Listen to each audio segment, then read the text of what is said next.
नमस्कार, मैं हूं ज्योति सिंह। इस बुलेटिन में हम बात करेंगे साइबर ठगी की। साइबर ठग सिर्फ ठगी ही नहीं कर रहे हैं, बल्कि ऐसे ऐसे धमकी दे रहे हैं जो लोगों को जान पर लोगों की बन रही है। ताजा मामला है भोपाल का, जहां साइबर ठगों ने एक वकील को दिल्ली ब्लास्ट के आरोपियों से ऐसा जोड़ा कि वो सदमा बर्दाश्त ही नहीं कर सके और उन्होंने खुदकुशी कर ली।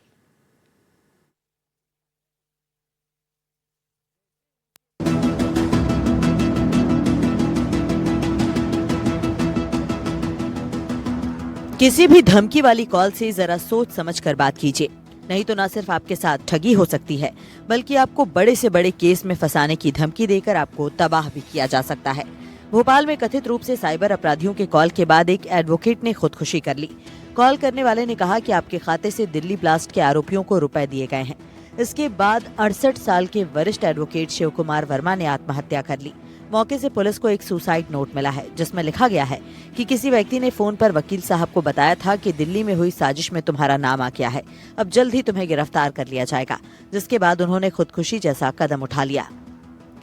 डिजिटल ठगी करने वाले जो ठग हैं, वो व्यक्ति को इस बात का आभास दिलाने की कोशिश करते हैं कि व्यक्ति के द्वारा कोई गंभीर गलती हो गई है और उसका तत्काल उनको निराकरण करने के बजाय इनसे इनकी बातों को सुनना चाहिए। और कई बार ऐसे पैसे भी ठगने की बड़ी शिकायतें आती रही हैं। बहरहाल पूर्व में जब शिकायतें आई हैं, पुलिस ने ऐसे कई गिरोहों का भंडाफोड़ भी किया है, उसके सदस्यों को गिरफ्तार किया है। इस मामले में पूर्व में कोई शिकायत नहीं आई थी। बहरहाल पुलिस इसमें आगे कार्रवाई कर रही है। जहांगीराबाद पुलिस के मुताबिक 68 साल के शिव कुमार वर्मा बरखेड़ी इलाके में रहते थे। वो वरिष्ठ एडवोकेट थे और वकालत की प्रैक्टिस करते थे। मंगलवार रात करीब 7:30 बजे उन्होंने अपने घर में फांसी लगा ली। इलाज के लिए उन्हें अस्पताल ले जाया गया, जहां पर डॉक्टरों ने उन्हें मृत घोषित कर दिया। फिलहाल पुलिस मामले की जांच कर रही है, लेकिन सवाल यह है कि हर दिन साइबर ठग ऐसे फर्जी कॉल कर लोगों को शिकार बनाते हैं, लेकिन इनके खिलाफ ठोस कार्रवाई न होने की वजह से इनका हौसला बढ़ता जा रहा है और इन पर लगाम नहीं लगने से इनका हौसला और भी बढ़ गया है।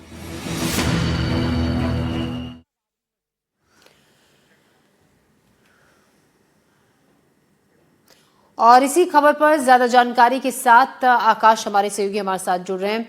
आकाश, जिस तरीके से साइबर ठगी के मामलों में इजाफा हो रहा है, बड़ी चौंकाने वाली बात यह है कि कई अवेयरनेस प्रोग्राम भी चलाए जाते हैं, उसके बावजूद ऐसे लोग साइबर ठगी का शिकार हो रहे हैं जो पढ़े लिखे हैं, जागरूक हैं, जिन्हें सब चीजों की जानकारी है, उसके बावजूद ऐसे ठगे जा रहे हैं। बिल्कुल यही चिंता का विषय है ज्योति। लगातार केंद्र सरकार ने कॉलर ट्यून के माध्यम से लोगों को जब आप फोन लगाते हैं तो ये जानकारी दी जाती है कि डिजिटल अरेस्ट जैसा कोई मामला नहीं है, साइबर अपराध से, साइबर ठगी से बचें। ये लगातार एक लंबा कैंपेन चला। अलग अलग राज्यों के पुलिसों ने भी इस मामले को लेकर कैंपेन चलाया। मध्य प्रदेश में भी साइबर अपराध की रोकथाम के लिए ऐसी प्रतिक्रियाएं की गई। इसके बावजूद लोग ना तो साइबर ठगी के तरीकों को, यानी कि अपराधियों की मॉडस ऑपरेंडी को समझ पाए हैं और ना ही उस हद तक जागरूकता है जिसकी हम और आप एक तरीके से उम्मीद रख रहे हैं। और यही वजह है कि एडवोकेट जैसे लोग अगर आत्महत्या कर ले रहे हैं, तो आप सोचिए एक आम जनता अगर साइबर ठग उन्हें धमकी देंगे तो वो किस हद तक जा सकते हैं। एक वरिष्ठ अधिवक्ता है जिनको तमाम धाराएं पता है और एक कानूनी प्रक्रिया पता है, इसके बावजूद वो इस धमकी से इतना डरे कि उन्हें मौत को गले लगाना पड़ा, उन्होंने फांसी लगा ली। दरअसल आरोपियों ने पहलगाम हमले में आतंकी फंडिंग किए जाने की जो आरोप है वो उनके ऊपर लगाए थे और इसी धमकी भरे कॉल के बाद उन्होंने सुसाइड कर लिया। इसके पहले के 2 और केसों का मैं जिक्र करूंगा। एक पूर्व बैंक मैनेजर, यानी कि बैंक के मैनेजर रिटायर्ड हैं, उन्हें भी इसी तरीके की धमकी दी गई और उन्होंने 68 लाख रुपए से अधिक ठगों के खाते में ट्रांसफर कर दिए। इसके ठीक पहले, करीब 1 साल पहले, भोपाल में एक MBBS डॉक्टर हैं, उनके साथ भी यही हुआ। लगभग 10 लाख रुपए से अधिक उन्होंने ठगों के खाते में पैसे ट्रांसफर किए।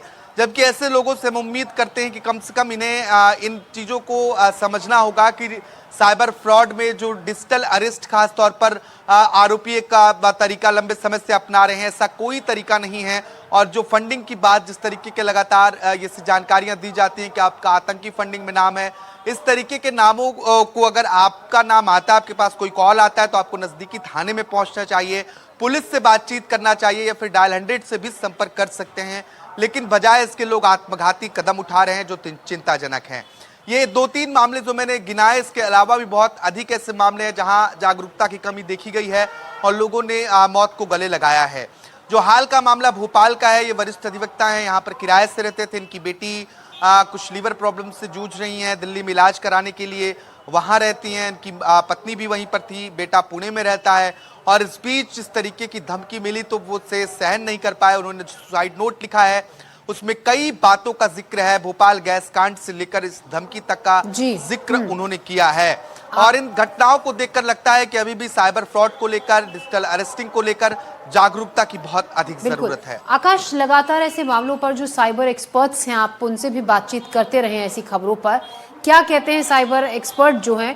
क्योंकि ऐसे मामलों में हम ये देखते हैं जो साइबर ठगी का शिकार हो रहा शख्स होता है फैमिली में, वो किसी से इस बात की कोई इसका खुलासा नहीं करता है, वो इसको छिपाता है कि उसको कुछ इसी तरीके के कॉल आ रहे हैं, उसको कॉल पर किसी ने एंगेज कर रखा है, वो भनक तक नहीं लगने देता है। क्योंकि साइबर ठग उसको इस बात से भी सख्त हिदायत देते हैं कि इस बात का जिक्र परिवार में और किसी से मत करना कि फोन पर आपकी हमसे बातचीत हो रही है। किस तरीके से परिवार वाले पता लगा सकते हैं कि हमारी फैमिली का एक मेंबर इस तरीके से फंसा हुआ है? देखिए, 3 शब्द ध्यान रखना होगा: डर, लालच और आलस। ये 3 चीजें आपको नहीं करना है। पहली बात तो डरना नहीं है। अगर आपको किसी तरीके का कॉल आता है तो आप तत्काल अपने परिजनों से बात करें, पुलिस से संपर्क करें। लालच नहीं करना है। लालच दी जाती है कि आप पैसे डबल करवा लीजिए, आपके पैसे 2 गुना हो जाएंगे, 3 गुना हो जाएंगे। इस लालच में बहुत बड़ी तादाद में ठगी होती है। आलस, कोई आपके पास इंफॉर्मेशन आती है, एपीके आता है, आप उसे डाउनलोड कर लेते हैं बिना किसी वेरिफिकेशन के। इन 3 चीजों को अगर आपने ध्यान में रखा है तो साइबर ठगी से, डिजिटल अरेस्टिंग से बहुत हद तक बच सकते हैं। अब रही बात परिजनों, कैसे समझें कि उनके जो दूसरे लोग परिजन हैं, माता पिता हैं या कोई अन्य बुजुर्ग हैं, वो साइबर ठगी का शिकार हो रहे हैं। ये बहुत मनोवैज्ञानिक रूप से समझना होगा। अगर किसी भी सदस्य के व्यवहार में आपको बदलाव दिखता है या फिर वो घर से बाहर नहीं निकल रहा है, वो डरा सहमा है, तो आपको इससे भापना होगा, उनसे बातचीत करनी होगी, उन्हें समझाना होगा। लेकिन सबसे पहला जो महत्वपूर्ण बिंदु है वो पीड़ित के लिए, यानी कि जिसे इसका शिकार बनाया जा रहा है, ये बात बहुत जरूरी है। ये समझना होगा कि डिजिटल अरेस्ट जैसा इस पूरे कानून में, भारत के संविधान में, आईपीसी में या फिर भारतीय न्याय संहिता में कहीं कोई प्रावधान नहीं है। जो भी इस नाम से आपको धमकी दे रहा है, तत्काल आप उसे भांपिए और उसे खुद डांटिए, डपटिए और पुलिस को सूचित करिए। आकाश, बहुत अहम बातें आप बता रहे हैं। लग रहा है तो नजदीकी थाने में संपर्क कीजिए। जी बिल्कुल, आपने बहुत अहम बातें बताई कि किस तरीके से हम ध्यान रख सकते हैं, किन बातों का खास तौर पर वो पहचान सकते हैं कि हमारे परिवार का कोई शख्स इस तरीके से फंसा हुआ है। इस मामले में जिसमें हम बात कर रहे हैं, शख्स से खुदकुशी कर ली, क्या कोई शिकायत परिवार वालों की तरफ से दर्ज की गई है? पुलिस ने कोई एफआईआर इस मामले में लिखी है अभी तक? बिल्कुल, जब मौत हुई है इसके बाद जो पड़ोसी थे उन्होंने सूचना दी तो पुलिस मर्ग कायम करती है। इसके बाद सुसाइड नोट के आधार पर मामला दर्ज किया गया। जैसा मैंने पहले जिक्र किया कि बेटी दिल्ली में और बेटा पुणे में रहता है, वो यहाँ पर किराए से रह रहे थे, तो ऐसे में परिजन यहाँ थे ही नहीं, वो अकेले थे। जब उन्हें धमकी मिली तो वो जिन बातों का जिक्र कर रहे हैं कि मैं इस तरीके की जो देशद्रोह के अपराध है उसे सह नहीं सकता, इसलिए अपनी मर्जी से आत्महत्या कर रहा हूं, मेरी बेटी स्वस्थ रहे, ये बातें उन्होंने अपने सुसाइड नोट में लिखी है। पुलिस आगे जांच पड़ताल कर रही है। ऐसे मामलों में पैसे फ्रीज होने या साइबर ठगों तक पहुंच पाने की संभावनाएं बहुत कम रहती है। जो अब तक हमने रिपोर्टिंग इस मसले पर की है, पैसे तो बहुत ही कम प्रतिशत मामलों में मिले हैं, लेकिन इसमें पैसों की ठगी नहीं हुई। लेकिन जो लोग ऐसे हैं उनके ऊपर गैर इरादतन हत्या का मामला भी लग सकता है। जी आकाश, बहुत शुक्रिया आपका जानकारी के लिए। तो पुलिस इस मामले में जांच पड़ताल कर रही है और हर बार लोगों से कहा जाता है सतर्क रहें, अलर्ट रहें, साइबर ठगों के शिकार ना बने।